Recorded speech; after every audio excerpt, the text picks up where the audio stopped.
Good evening friends, trade with live money flow channel पे आप सभी को स्वागत है। आज एक नया वीडियो लेकर आया हूँ। इस वीडियो के माध्यम से आप लोग अपने आप को ही डिफरेंशिएट कर पाएंगे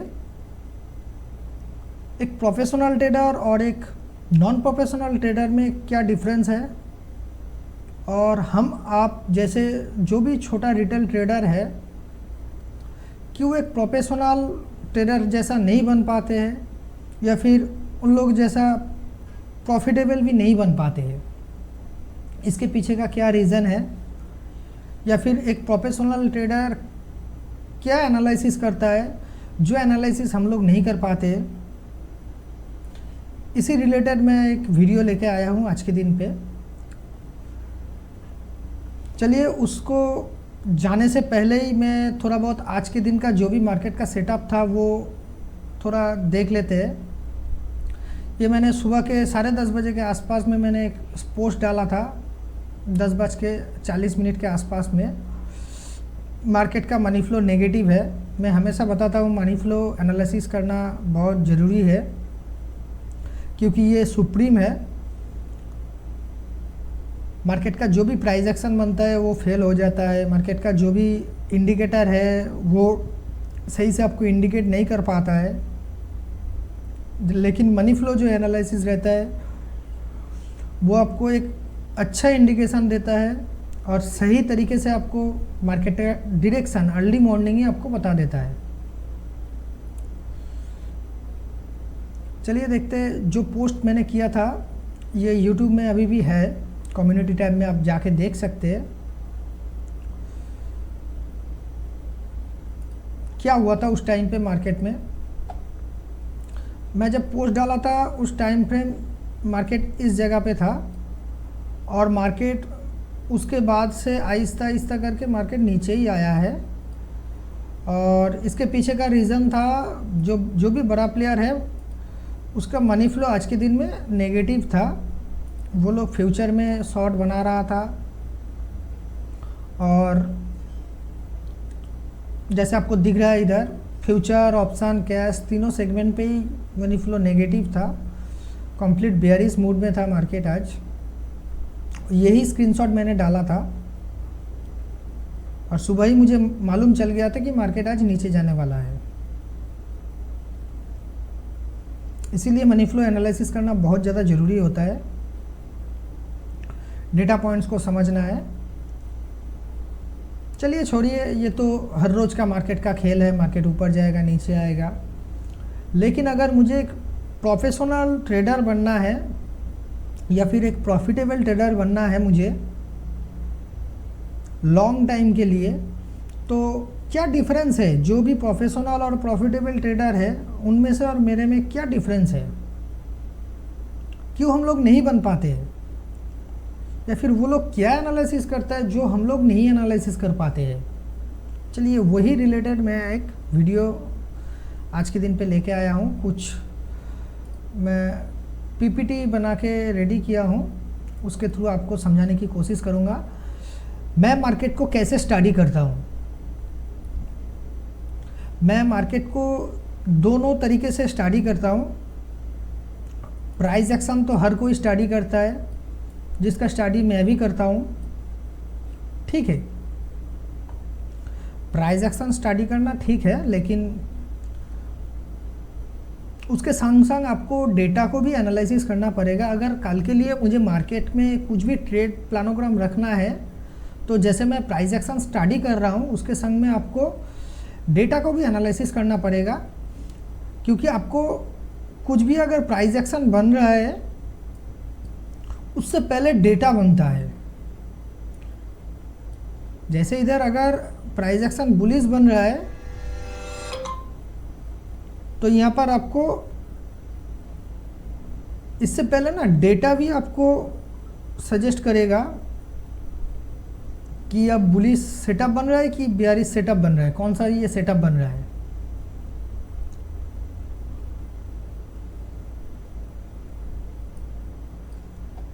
चलिए मार्केट को एनालिसिस करने के लिए मुझे पहला कौन सा डेटा को एनालिसिस करना चाहिए। कल के लिए अगर मार्केट में मैं कुछ भी प्लानोग्राम रखता हूँ तो इससे पहले मुझे मार्केट में जाने से पहले कौन सा डेटा को मुझे एनालिसिस करना चाहिए।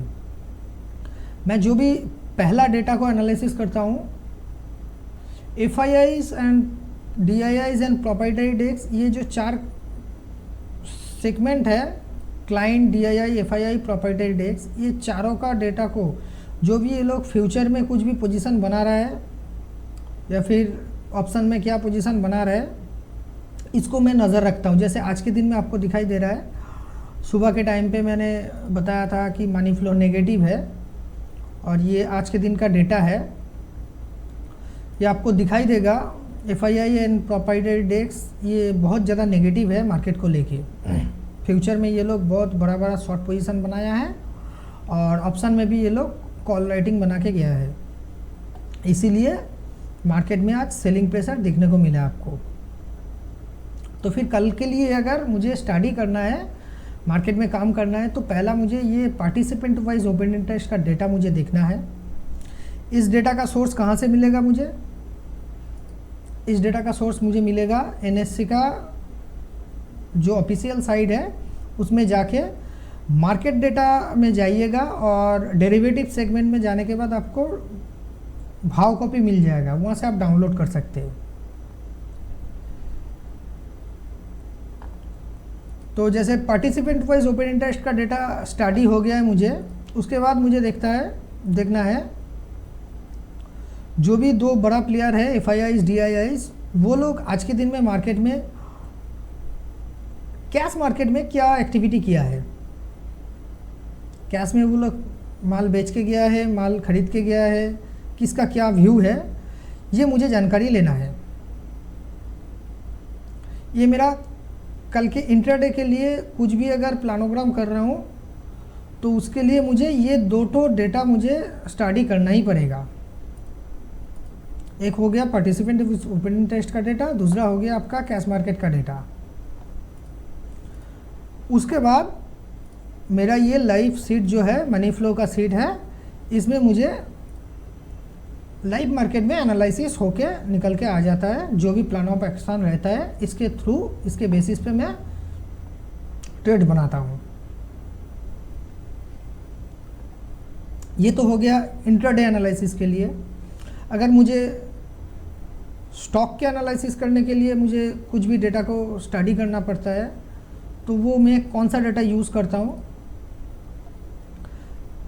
ये मैंने वीडियो डाल के रखा हूँ, insider trading information promoter and promoter group. ये पूरा वीडियो में मैंने दिखा के रखा हूँ कैसे मैं स्टॉक को यहाँ से फ़िल्टर आउट करता हूँ, उसका क्या एंट्री डेट रहता है, क्या एवरेज प्राइस रहता है, सब कुछ यहाँ से मुझे पता चल जाता है।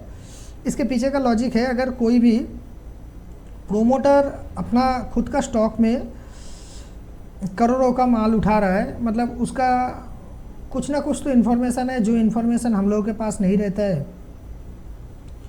आगे 1 महीना, 2 महीना या फिर 3 महीना, क्वार्टर ऑन क्वार्टर में कुछ भी रिज़ल्ट आने वाला है और जो रिज़ल्ट अच्छा आ सकता है, इसीलिए वो लोग पैसा डालता है। और ये लोग कभी भी कोशिश नहीं करेगा अपना पैसा को डुबाने का।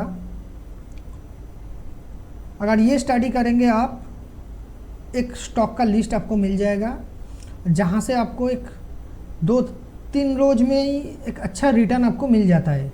ये स्टॉक में आपको ज़्यादा दिन तक होल्ड करने का दरकार नहीं पड़ता है। फिर मुझे जैसे मैंने दिखाया था, इधर से भाव कॉपी मैं डाउनलोड करता हूँ। ये भाव कॉपी डाउनलोड करने के बाद मैं थोड़ा रिकॉर्ड करता हूँ। इसमें एक प्रोफेशनल ट्रेडर क्या करता है, हर एक स्टॉक का भी डेटा को एनालिसिस करता है। उस स्टॉक में उस दिन पे कितना डिलीवरी उठाया गया है, क्या उसका ट्रेडेड वैल्यू था, ट्रेडेड क्वांटिटी था, उसमें नंबर ऑफ ट्रेड्स कितना आया है। ये एक लॉजिक है, लॉजिक के थ्रू मैं निकालता हूँ उस दिन के लिए जो भी स्टॉक को मैं सर्च कर रहा हूँ। जैसे इधर आपको दिखाई दे रहा है 27 तारीख के डेट में एक बाइंग एंट्री आया था डेल्टा क्रॉप। उससे पहले 21 तारीख के दिन में एक बाइंग एंट्री आया था इसी स्टॉक में ही। उससे पहले 13 तारीख के दिन में एक बाइंग एंट्री आया था इसी स्टॉक में ही। 125 रुपया में पहला बाइंग एंट्री आया था, उसके बाद ये अभी 135 रुपया पहुँच गया है। मतलब मैं इस डेटा के थ्रू ढूंढने की कोशिश करता हूँ कौन सा स्टॉक में डिलीवरी उठाया जा रहा है और अच्छा डिलीवरी उठाया जा रहा है और वो बड़ा प्लेयर के थ्रू उठाया जा रहा है। इसके थ्रू आपको एक अच्छा ओवरव्यू मिल जाएगा किसी भी स्टॉक का। इसको भी आप स्टडी कर सकते हैं। ये एक स्टॉक साइकिल आइडेंटिफाई करने के लिए मैं डेटा को यूज़ करता हूँ। ये हिस्टोरिकल डेटा है। इससे मेरे को स्टॉक का साइकिल का पता चल जाता है। इसका रिलेटेड मैं एक लार्ज एंड फर्स्ट वीडियो है, पिछले दिन का पुराना वीडियो है, जाके देख सकते हैं। इस डेटा को अगर आप एनालिसिस करेंगे तो आपको एक लार्ज एंड फर्स्ट पूरा साल भर का 2000 का आसपास जितना सारा स्टॉक है सबका साइकिल आपको पता चल जाएगा। कौन सा स्टॉक किस टाइम फ्रेम पे अच्छा चलता है और उसका जो भी बाइंग साइकिल रहता है या फिर सेलिंग साइकिल रहता है उसका टाइम कब शुरू होता है कब ख़त्म होता है। ये सारा कुछ आपको मैं ये डेटा से ही निकाल के रखता हूँ। पूरा साल भर का प्लानोग्राम करके रखता हूँ। और क्या डेटा उठाता हूँ मैं, FIs का फोर्टनाइट वाइज डेटा, जिसके थ्रू मुझे मालूम चलता है पिछला 15 रोज में FIs ने एक जो भी प्रोफेशनल इन्वेस्टर है, FIs आज के डेट में मार्केट में एक बड़ा इन्वेस्टर है, उन लोगों का क्या व्यू है मार्केट को लेके। लास्ट 15 रोज में वो लोग कौन सा सेक्टर में पैसा डाला है, इसके थ्रू मुझे एक आइडेंटिफाई हो जाता है। जिस सेक्टर में वो लोग पैसा जितना ज़्यादा डाला है आने वाले दिन में वो सेक्टर पॉजिटिव रिटर्न देना बहुत ज़्यादा पॉसिबिलिटीज़ रहता है। इसको मैं स्टडी करता हूँ। और क्या FIs इन्वेस्टमेंट वर्सेस रिटर्न, इसको भी मैं स्टडी करता हूँ। वो लोग जितना पैसा डाला है पिछला 15 रोज में और वो पैसा डालने के बाद उसी सेक्टर में पर्टिकुलर सेक्टर में कितना रिटर्न बना के दिया है उन लोगों का पोर्टफोलियो में, ये मैं थोड़ा स्टडी करता हूँ। इसके थ्रू मुझे मालूम चल जाता है इसमें रिटेलर घुसा है या फिर कोई बड़ा प्लेयर सच में घुसा है। जैसे आपको दिखाई दे रहा है उन लोगों का जो भी पोर्टफोलियो था 15 अगस्त तक, ये पुराना डेटा है, 15 अगस्त तक जो भी उन लोग जो भी उन लोगों का इन्वेस्टमेंट था उनका 0.68% ही सिर्फ इन्वेस्ट किया है। ये टोटल उन लोगों का इन्वेस्टमेंट है। 0.68% इन्वेस्टमेंट करने के बाद उन लोगों का जो भी पोर्टफोलियो है उनमें से सबसे ज़्यादा इंक्रीज़ हुआ है 6.33%। मतलब 1% भी पैसा नहीं डाला है लेकिन 6.5% के आसपास में पोर्टफोलियो रेज हो गया है। मतलब इनमें छोटा प्लेयर का एंट्री, स्मॉल ट्रेडर इसमें बहुत ज़्यादा घुस गया है। और यहाँ से आपको एक चीज़ पता चल जाएगा, जैसे इधर आपको दिखाई दे रहा है टेक्सटाइल, टेलीकम्युनिकेशन, इन सेक्टर में ये लोग पैसा डाला है लेकिन इन लोगों का जो पोर्टफोलियो है वो नेगेटिव में गया है। मतलब आने वाले दिन में ये सेक्टर अच्छा परफॉर्मेंस कर सकता है, एक अंदाज़ा मिल जाता है।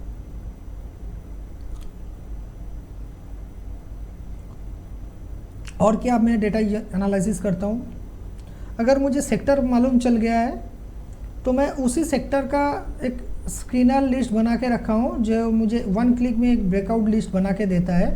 जो भी स्टॉक अगर आज के दिन में ब्रेकआउट आया है मैं उसी सेक्टर में जाके, मान लीजिए अगर मुझे FMCG सेक्टर को आइडेंटिफाई करना है आज के दिन में कौन सा स्टॉक में ब्रेकआउट आया है या फिर कौन सा स्टॉक में एक बड़ा प्लेयर का एक्टिविटी हुआ है, वो मुझे आइडेंटिफाई करना है। तो मैं इस डेटा को ऐसे हिसाब से डिज़ाइन किया हूँ, बस एक क्लिक से ही मुझे पता चल जाता है। उसी सेक्टर में अगर 100 स्टॉक है, उनमें से अगर 4-5 स्टॉक में अगर बड़ा प्लेयर का कुछ भी एक्टिविटी हुआ है तो वो एक्टिविटी मुझे तुरंत लाके इधर डिस्प्ले कर देता है। एक जो भी प्रोफेशनल ट्रेडर है, वो प्रोफेशनल ट्रेडर हर एक डेटा को एनालिसिस करता है। जैसे मैंने आपको पहले ही बताया था कि अगर मुझे इंट्राडे में ट्रेडिंग करना है, मतलब कल के दिन में अगर ट्रेडिंग करना है, तो मुझे पार्टिसिपेंट वाइज ओपन इंटरेस्ट का डेटा देखना है। फिर जाके मुझे सुबह के टाइम पे ये मनी फ्लो को सीट का एनालिसिस करना पड़ेगा, क्या बड़ा प्लेयर पोजीशन बना रहा है। अगर मुझे स्विंग ट्रेडिंग करना है तो मैं 3-4 रोज़ के लिए एक शॉर्ट टाइम स्विंग ट्रेडिंग करना है, तो मुझे इधर से एक अच्छा डेटा मिल जाता है। यहाँ से मुझे एक स्टॉक का लिस्ट मिल जाता है, जहाँ से मुझे 3-4 रोज़ 10 रोज़ के अंदर ही मुझे एक अच्छा रिटर्न बना के देता है स्टॉक। अगर मुझे किसी स्टॉक का साइकिल ढूंढना है और उसमें मुझे एक मिड टर्म या फिर जो भी बोल सकते हैं 1 महीना, 1.5 महीना, 2 महीने के लिए मुझे स्विंग ट्रेडिंग करना है, वो स्टॉक को आइडेंटिफाई करने के लिए मैं इस डेटा को एनालिसिस करता हूँ, जो हिस्टोरिकल डेटा है। यहाँ से मुझे ऐसे ही मालूम चल जाता है कौन सा स्टॉक किस महीने में अच्छा परफॉर्मेंस कर सकता है। अगर मुझे पूरा सेक्टर का नॉलेज लेना है, अगर कौन सा सेक्टर किस टाइम पे अच्छा चल सकता है, जिसमें बड़ा प्लेयर का पैसा लगा है, वही सेक्टर मुझे मालूम चलेगा कि आगे जाके परफॉर्मेंस दे सकता है। इसीलिए मैं फोर्टनाइट डेटा को भी ट्रैक करता हूँ बड़ा प्लेयर का। अगर आप भी इस हिसाब से एनालिसिस करेंगे, डेटा को सजाएंगे अपने हिसाब से, उस डेटा को हर रोज़ का एनालिसिस में लगाएंगे काम पे, ये जो भी आप लोग यूट्यूब देखते हैं, दूसरों का प्रॉफिट देखते हैं, देख के तो कुछ फ़ायदा तो नहीं होता है वैसे भी, क्योंकि अगर फ़ायदा होता तो सेबी ने 90% लॉस ऑप्शन ट्रेडर लूज़ कर रहा है मानिए, ये इंडिकेशन नहीं देता था। तो ये सब देखना बंद कीजिए, उससे बेहतर है कि थोड़ा डेटा एनालिसिस पे अपना ध्यान लगाइए, एक सेटअप बनाने की कोशिश कीजिए। जैसे मैंने आपको एक पूरा प्लान ऑफ एक्शन दे दिया हूँ, इंट्राडे के लिए कौन सा डेटा को लेना है, स्विंग ट्रेडिंग करने के लिए कौन सा डेटा को एनालिसिस करना चाहिए, एक स्टॉक का साइकिल ढूंढने के लिए कौन सा डेटा को लेना चाहिए, या फिर अगला 15 रोज में कौन सा सेक्टर अच्छा आने वाला टाइम पे सेक्टर अच्छा परफॉर्मेंस कर सकता है, उसके लिए क्या डेटा को देखना पड़ेगा। ये सारा कुछ ना आप खुद से कीजिए, और एक दिन में नहीं होगा, पॉसिबल नहीं है, आप आहिस्ता आहिस्ता कीजिए। मुझे भी एक रोज़ में ये पूरा सेटअप नहीं बना था, मैंने आपको ये पूरा प्लान दे दिया हूँ, ये प्लान को थोड़ा एग्जीक्यूशन कीजिए, स्टडी में टाइम लगाइए। आपको प्रॉफिटेबल और प्रोफेशनल ट्रेडर बनने से कोई नहीं रोक सकता है, मेरा ये मानना है। क्योंकि अगर आप सिर्फ YouTube में जाके लाइव वीडियो में अटेंड करेंगे, कोर्स करेंगे, दूसरों का जो आज तक प्रॉफिटेबल नहीं है वो लोग आपको कोर्स कराएगा, पैसा लूटेगा, उससे बेहतर है फ्री का चीज़ है, सारा डेटा आपको फ्री से मिल जाएगा। NSE आपको सारा डेटा प्रोवाइड करता है, सब डेटा को उठाइए, उठाने के बाद उसको स्टडी कीजिए, देखिए रिज़ल्ट अपने आप को मिल जाएगा। जो भी मार्केट का साइकिल रहता है ना, मार्केट किस टाइम पे अच्छा चलता है, किस टाइम पे ख़राब चलता है, इंडेक्स कब परफॉर्मेंस करता है, कब उसका नेगेटिव परफॉर्मेंस रहता है, उसका साइकिल कब अच्छा रहता है, कब ख़राब रहता है, ये सारा कुछ अपने आप को पता चल जाएगा। ये सारा डेटा को एनालिसिस करने के बाद में अगर 1 साल आप टाइम लगाएंगे ये डेटा को एनालिसिस करने में, आपको दूसरों का दरकार नहीं पड़ेगा। Thank you. अगर ये सेटअप के लिए कुछ भी जानकारी लेना है या फिर एक्सेल बनाना है तो मेरे संग कांटेक्ट कर सकते हैं आप। ये अगर वीडियो इन्फॉर्मेटिव लगा है तो प्लीज़ लाइक कीजिए, कमेंट्स कीजिए, जाते जाते सब्सक्राइब भी करके जाइए। Thank you.